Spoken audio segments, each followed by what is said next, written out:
नाजरीन आदाब, आपकी बात से मैं अरशद जमाल।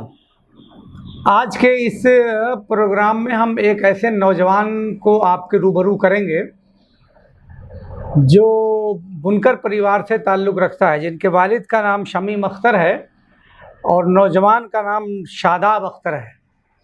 मेरे घर के पड़ोस में रहने वाले लोग हैं, लेकिन बिल्कुल साधारण परिवार से हैं, मगर बड़ी आला तालीम हासिल की और आप लोगों के लिए आदर्श बन सकते हैं। इसलिए आज के इस प्रोग्राम में मैंने शादाब साहब को मदऊ किया है। शादाब साहब को AMU से इन्होंने BA किया, B.Ed किया और फिर MA किया। आपने C.TET भी किया हुआ है। आप इस वक्त Michigan university United state of America में लैंग्वेज के टीचर की हैसियत से आपकी नियुक्ति हुई है और आप जल्दी ही 1-2 दिनों के अंदर रवाना हो जाएंगे यहाँ से अमेरिका के लिए। उससे पहले मैंने आपसे वक्त मांगा कि आपकी शख्सियत को लोगों के सामने पेश किया जाए, ताकि दूसरे नौजवान जो हमारे हैं वो भी सबक लें कि गरीबी तालीम में कहीं भी बाधा नहीं है, अगर आपका इरादा और अज़्म मजबूत हो। तो शादाब साहब, आपकी बात में आपका बहुत इस्तकबाल है। बहुत बहुत शुक्रिया चेयरमैन साहब। और सबसे पहले तो मैं ये जानना चाहता हूँ कि आपकी जो बेसिक तालीम हुई वो कहाँ से हुई?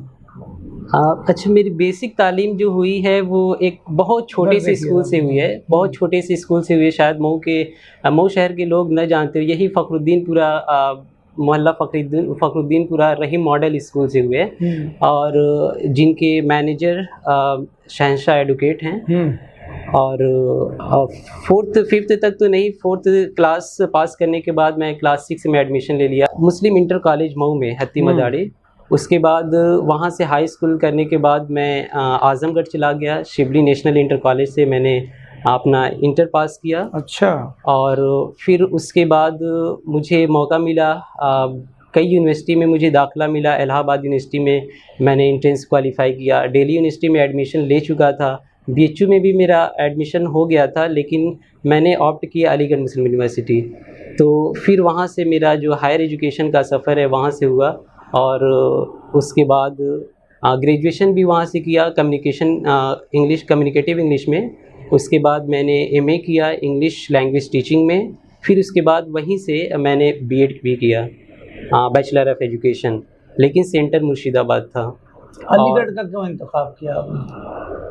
उसकी वजह, अब्बू तो खुश नहीं थे, लेकिन जब मैं दिल्ली यूनिवर्सिटी में करीब 15 दिन क्लास अटेंड किया, वहाँ पे रूम लेके रेंट पे रहने लगा तो बड़ा मुश्किल हुआ था। वहाँ पे रमज़ान का दिन था, शायद मुझे अभी याद है कि 15 दिन तक मैं सिर्फ दाल चावल खाया था वहाँ पे। अच्छा। रमज़ान का दिन था, बहुत मुश्किल सफ़र था। तो फिर मैंने अपने दोस्त से बात किया तो उसका एडमिशन अलीगढ़ में हो गया था। तो मेरा भी चांस था, कहा कि एक बार देख लो यहाँ पे अगर आना चाहते हो तो।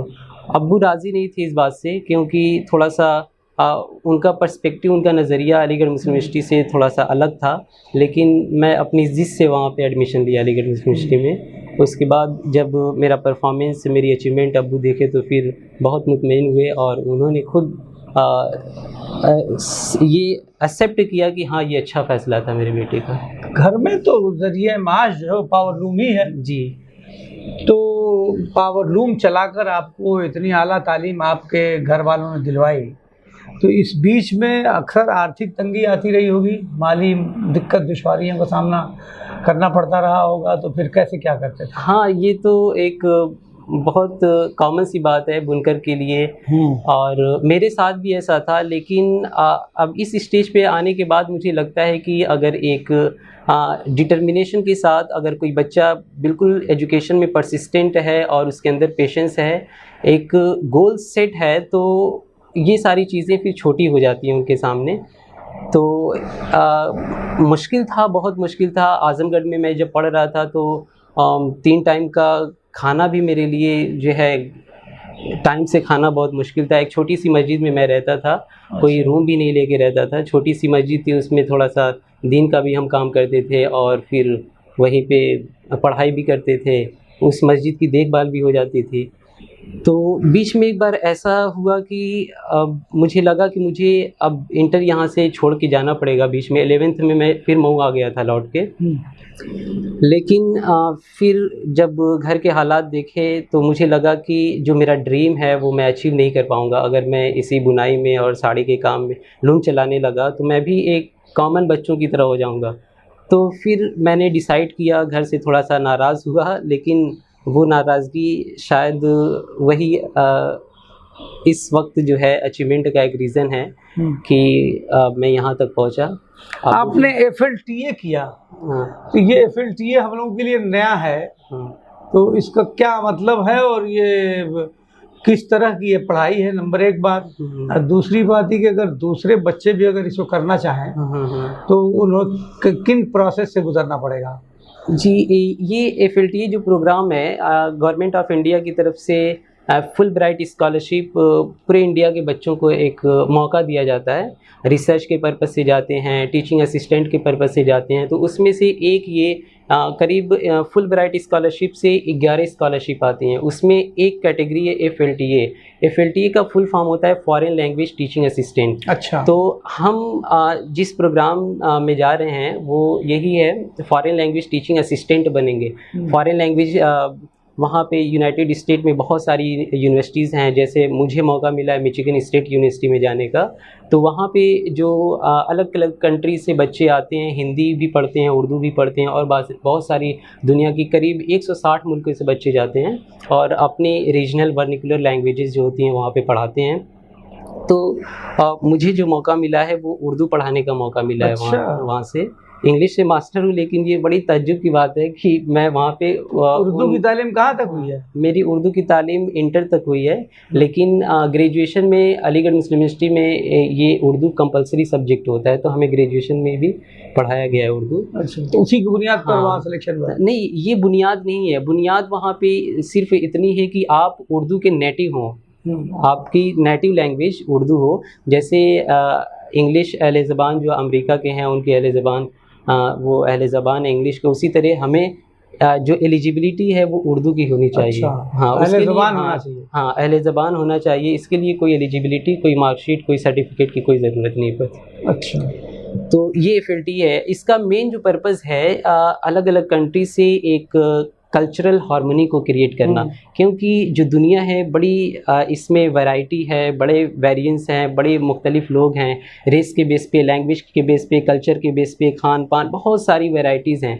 तो यूनाइटेड स्टेट ऑफ अमेरिका और बहुत सारे ऑलमोस्ट 160 कंट्री से बच्चे आते हैं। तो पर्पज़ इसका ये है कि हम आपस में जो है एक कल्चरल हार्मनी पैदा करें और एक अच्छा इंटरेक्शन हो। लोगों के अंदर जो प्रेजुडिस होती है, एक तरीके का डिस्क्रिमिनेशन अंदर से होता है, वो चीज़ें ख़त्म हो जाएं। क्योंकि हमें being a global citizen we have to understand that कि we are the only one race that is human being.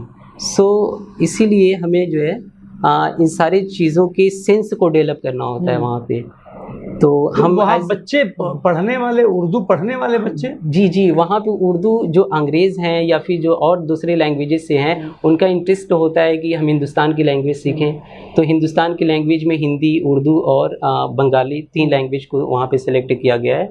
Fortunately मैं उर्दू के लिए सिर्फ वाहिद हूँ इस बार, इंडिया से अकेला हूँ। बाकी 11 स्टूडेंट्स हिंदी के लिए जा रहे हैं। एक लड़की है जो बंगाल से है, बंगाली लैंग्वेज के लिए जा रही है। तो ये जो वहाँ उर्दू जो पढ़ाई जाती है तो उसके सिलेबस का म्यार क्या होता है? सिलेबस का म्यार बहुत बेसिक होता है, लेकिन ये मेन पर्पज़ नहीं होता है। मेन पर्पज़ होता है कि हम जिस कम्युनिटी से, जिस कंट्री से, जिस इलाके से जा रहे हैं, वहाँ के रिचुअल्स, वहाँ के रिवाज क्या हैं, वहाँ के कल्चर्स क्या हैं, उस चीज़ को रिप्रेजेंट करना होता है। सपोज़ कि अब वो उनकी ज़बान इंग्लिश है या फिर फ्रेंच है, स्पेनिश है, तो हमें उनको उर्दू कैसे पढ़ाना है बाय यूजिंग उर्दू लैंग्वेज को यूज़ करके, उसका इस्तेमाल करके as a instruction, medium of instruction. बिल्कुल बेसिक उर्दू पढ़ानी पड़ेगी पहले ना? नहीं, वहाँ पे भी स्टैंडर्ड है, वहाँ भी स्टैंडर्ड है, वहाँ भी करिकुलम होता है, अलिफ बे नहीं। उसके साथ साथ छोटी छोटी स्टोरीज़ होती हैं, नज़्म होती हैं, और नज़्म में स्पेशली हम उन कंटेंट को सिलेक्ट करते हैं जो इंडिया की तहज़ीब को रिप्रेजेंट करें। बहुत सारे ऐसे शायर हैं जो हिंदुस्तान की तहज़ीब को, यहाँ की जो एक मिलनसार एक अप्रोच है लोगों का रहने का, उस चीज़ को अपनी नज़्म में, अपनी गज़ल में लोग लिखे हैं। इस चीज़ को हमें एक्सप्लेन करना होता है, बताना होता है। आपका सिलेक्शन कैसे हुआ? मेरा जो सिलेक्शन हुआ है, इसका प्रोसेस अभी भी, ये फॉर्म भरा जा रहा है।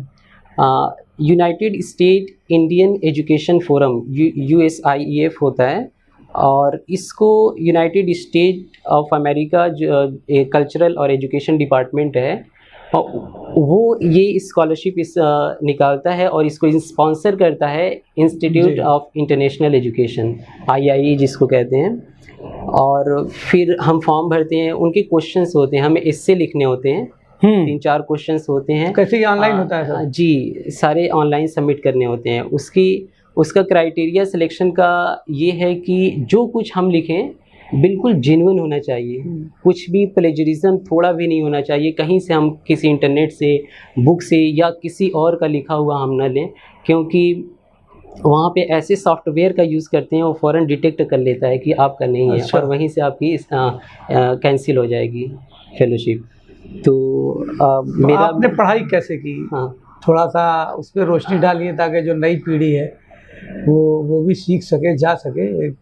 एक बड़ी कामयाबी है ना कि यहाँ उर्दू पढ़ने वाला एक तालिब इल्म अमेरिका में जाकर उर्दू पढ़ाएगा। नहीं, तो अपने आप में मैं तो उर्दू बिल्कुल नहीं पढ़ा हूँ, मैं तो इंग्लिश बैकग्राउंड से था। हाँ, लेकिन ठीक बात है, लेकिन आपने उस एग्ज़ाम को कामयाब किया, जो टेस्ट आपने दिया, तो जाहिर सी बात है कि ऑनलाइन टेस्ट हुआ, लंबा घंटों लगा होगा टेस्ट में, तो उस कामयाबी को हासिल किया। तो उर्दू आपकी बेहतर होगी तभी आपने कामयाबी हासिल की। बिल्कुल, इसका इंटरव्यू होता है, हाँ, कई लेवल पे इंटरव्यू होता है। तो थोड़ा सा उसको बताइए कि किस तरह की पढ़ाई इसमें जाना चाहिए और बच्चों को कि नहीं? बहुत यहाँ पे मसला ये है ना, एक्सपोजर का मसला है। बहुत टैलेंटेड लोग हैं, सलाहियत है उनके अंदर, लेकिन दिक्कत ये है कि अवेयरनेस नहीं है, लोग चीज़ों को एक्सप्लोर नहीं कर पाते हैं। सबसे बड़ी कमी मऊ में यही है। और जहाँ तक मेरा ताल्लुक़ है, कैसे मैं इस चीज़ को, सारी चीज़ों को हैंडल किया, ऑलमोस्ट 10 महीने पूरे लग गए हैं मुझे अपॉइंटमेंट लेटर मिलने में। पूरा थ्रू आउट प्रोसेस होता रहता, अक्सर ईमेल आते रहते हैं, उसका जवाब देना होता है। इसमें सबसे पहले वही एस्से सिलेक्शन होता है। अगर आपका एस्से सिलेक्ट हो गया तो फिर आपको यहाँ के सेंट्रल यूनिवर्सिटी के बहुत जो अच्छे प्रोफेसर्स उर्दू के होते हैं, उनके ज़रिए हमारे इंटरव्यू होता है। इंटरव्यू के बाद जो है और बहुत सारे प्रोसेस होते हैं। लेकिन यूनाइटेड स्टेट ऑफ अमेरिका में जाने के लिए शर्त ये है कि आपके पास एक इंग्लिश प्रोफिशिएंसी का सर्टिफिकेट होना चाहिए, और उसके लिए वो टॉफल एग्ज़ाम कराते हैं। और टॉफल एग्ज़ाम वही कराते हैं? हाँ, और वही स्पॉन्सर करती है। उसकी फ़ीस होती है, लेकिन हमें नहीं पे करना होता है, IIE पे करती है, उसका वाउचर मिलता है। तो ये क्राइटेरिया है selection of essay. After that we have to appear in interview, and then they will check all the materials which we have submitted. If there is a plagiarism, then they will cancel all the fellowship. So ये चीज़ होती है। उसके बाद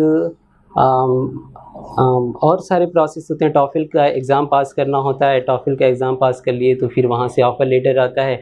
मुझे कई universities आई थी, करीब 6-7 universities आई थी, उसमें से मुझे चूज़ करना था। तो मैंने रैंक वाइज जो मुझे चॉइस थी वो दिया था, और फॉर्चुनेटली मुझे सेकेंड वन मिली। जो मैं पहली तो मैं टेक्सास ऑस्टिन की चूज़ किया था। शिबली PG कॉलेज से भी आपने पढ़ाई करी, DU में भी कुछ दिन पढ़े, फिर AMU में आप पढ़े। तो इस पढ़ाई के दौरान में, पढ़ाई के अलावा जो एक्स्ट्रा करिकुलर एक्टिविटीज़ होती हैं, उसमें कितनी दिलचस्पी रही?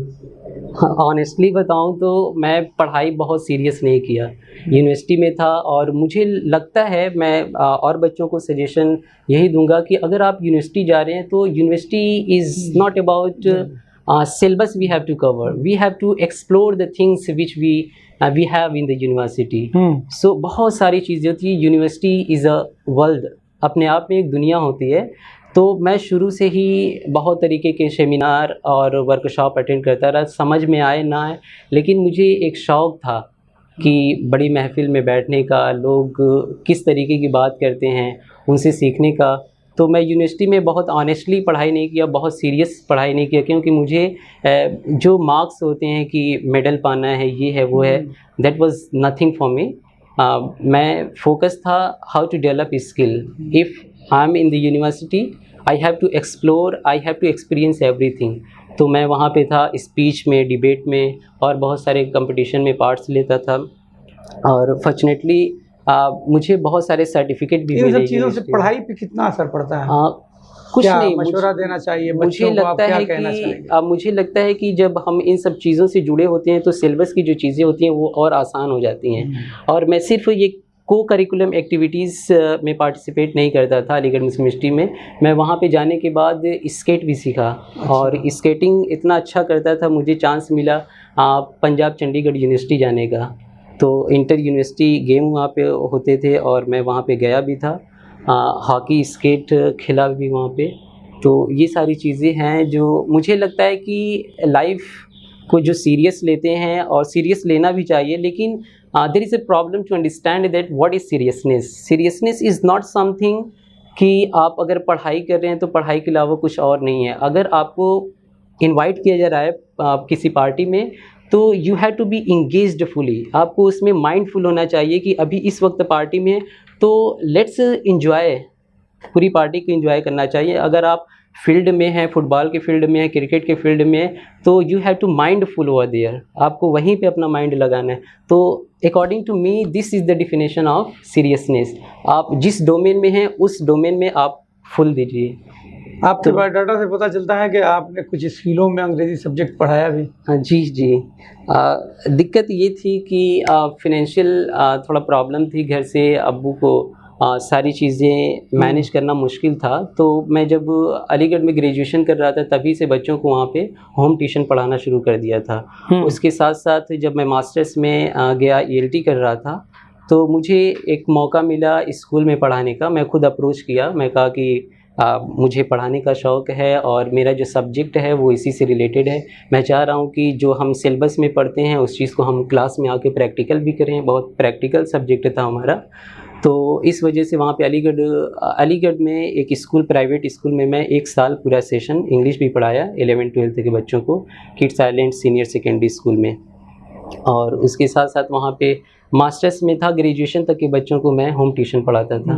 तो उससे थोड़ा ये था कि घर से पैसे वगैरह नहीं लेने पड़ते थे, मैं अपने आप को खुद सेल्फ फाइनेंस कर लेता था। इतनी बड़ी कामयाबी हासिल की तो किसका श्रेय देना चाहेंगे? श्रेय तो सबसे पहले अम्मी अब्बू का, क्योंकि माँ बाप की वजह से हम इस ज़मीन पे आते हैं। और एक मेरे मेंटोर हैं, मेरे बहुत आइडियल हैं, उनका कहना है कि हम माँ बाप की वजह से ज़मीन पे आते हैं, लेकिन उस्ताद की वजह से, और ये उस्ताद का, हमारे टीचर्स का करिश्मा होता है कि वो ज़मीन से आसमान तक पहुंचाते हैं। तो इसलिए मेरे टीचर्स, बहुत आइडियल टीचर्स अलीगढ़ मुस्लिम यूनिवर्सिटी में भी मुझे मिले। और यहाँ पे मुस्लिम इंटर कॉलेज में जब मैं पढ़ता था, नियाज़ MSc साहब थे जी। तो उनसे मैं बहुत ज़्यादा इम्प्रेस हुआ। उनकी पर्सनालिटी, उनका जो नेचर था, उनका पढ़ाई का जो मेथड था, बहुत अच्छे टीचर थे। तो सारे टीचर्स मेरे लिए आइडियल हैं, बहुत अच्छे हैं। और दूसरी चीज़ ये कि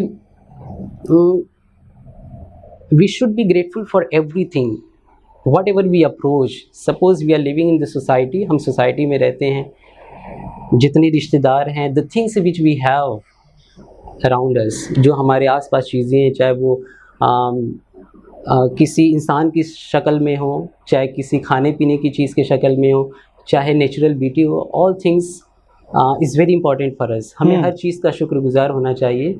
और मेरे भाई बहन का बहुत ज़्यादा सपोर्ट रहा थ्रू आउट माई एजुकेशन। तो आखिरी सवाल, एक ज़िंदगी का मकसद क्या है? इतना इल्म हासिल किया आपने, कामयाबी की तरफ बढ़ रहे हैं आप, और बुलंदी पे जाएं, ये हम लोगों की दुआ है। तो आप और कुछ हासिल करके समाज के लिए क्या करना चाहते हैं, या लोगों के लिए क्या करना चाहते हैं? जी, ये तो या कोई पैगाम जो आप देना चाहते हो? बहुत बहुत अहम सवाल है ये। और मेरा जो पैशन है टीचिंग का, लोगों को एजुकेट करने का, बहुत शुरू से, मैं हाई स्कूल से पहले ही से पढ़ाना शुरू कर दिया था, ऐसे घरों पे ट्यूशन की तरफ। तो मुझे जो मेरा एजुकेशनल अप्रोच से जो सोसाइटी को एनालिसिस किया, स्कूल मेरा स्कूल को एनालिसिस किया, और मैं कुछ चैलेंजेस भी देखा अपनी सोसाइटी में, उसके साथ साथ कुछ प्रॉस कॉन्स भी थे, अच्छाइयाँ थी, बुराइयाँ थी। तो मैं सोच रहा हूँ कि जब मैं किसी अच्छे पोजीशन पे जाऊँ हायर एजुकेशन के बाद, मेरा इरादा है कि रिसर्च भी करूँ अपनी फील्ड में।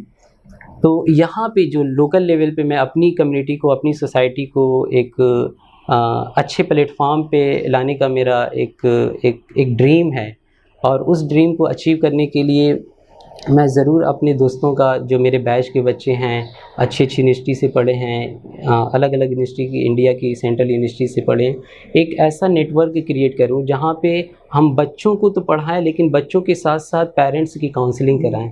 सबसे बड़ी प्रॉब्लम ये है, यहाँ पे फर्स्ट जनरेशन एक अप्रोच है, सब लोग जा रहे हैं पढ़ाई के लिए, लेकिन पेरेंट्स का जो रवैया है, या रवैया तो हम नहीं कहेंगे, is a lack of education, उनकी उतनी सिंसियरिटी नहीं है एजुकेशन को लेके। तो बच्चों के साथ साथ there must be school for the parents. तो पेरेंट्स को हफ्ते में 2 बार पढ़ाया जाए, फिर बच्चों को भी पढ़ाया जाए। इस तरीके का एक ऐसा इंस्टीट्यूशन क्रिएट किया जाए जहाँ पे होलिस्टिक डेवलपमेंट हो बच्चों का। तो इसके लिए मैं कोशिश करूँगा, और मेरे जो लाइक माइंडेड लोग हैं, मुझसे जुड़े हुए हैं, ऐसा नेटवर्क है, मिला भी हूँ, लोग इस चीज़ को बहुत सराह रहे हैं। मैं सोच रहा हूँ कि इसी पे काम करूँ। बहुत ज़्यादा दिन तक तो बाहर रहने का इरादा नहीं है, लेकिन अपनी कम्युनिटी के लिए एजुकेशन के फील्ड में, लर्निंग टीचिंग के फील्ड में, पर्सनालिटी डेवलपमेंट के फील्ड में इस एतबार से जो है मैं कोशिश करूँगा काम करने की। अभी आप सुन रहे थे शादाब को। शादाब गो के अभी स्टूडेंट हैं, और अब ये जा रहे हैं एज ए टीचर, अमेरिका जा रहे हैं। अमेरिका जाहिर सी बात है कि दुनिया का सबसे तरक्की याफ्ता मुल्क है, और वहाँ जाना अपने आप में एक बड़े एजाज़ की बात है। लेकिन वहाँ जाकर कामयाबी हासिल करें, और अभी आपने जो सपने हैं इनके वो भी सुना, जो ख्वाब आप बुन रहे हैं वो भी आपने सुना। आपने ये भी सुना कि शादाब का अज़्म क्या है, लोगों के लिए और समाज के लिए भी बहुत कुछ करना चाहते हैं। तो हमारी नेक तमन्नाएं शादाब के साथ हैं, और हम लोग भी आपके उज्जवल भविष्य को देखना चाहेंगे। तो आज आप स्टूडियो में आए, इसके लिए बहुत शुक्रिया। आपकी बात से मैं अरशद जमाल।